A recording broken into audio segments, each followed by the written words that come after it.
ભૂતડી કાલ છે ને ફૂલ કાંદળી છે કેવી નાની નાની વચ્ચે ત્યારે આપણે ફૂલ કાંદળી રેત્યું કા અને હવે તો ઠીક બધી છોકરીઓ રે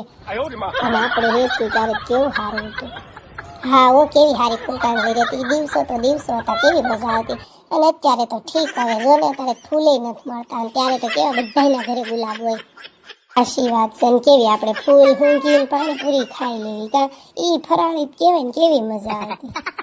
મૂંગી મેરવલી ભાણકી સાંભળી જાય ને તો ઈ મત ફૂલ ઊંઘી પાણીપુરી ખાય આપણને બુદ્ધિ નહોતી એને તો એમ કરીમાં તું એની હારે કોઈને કહેતી નહીં હો આશી કે આપણે ફૂલ ઊંઘીને પાણીપુરી ખાતા હોય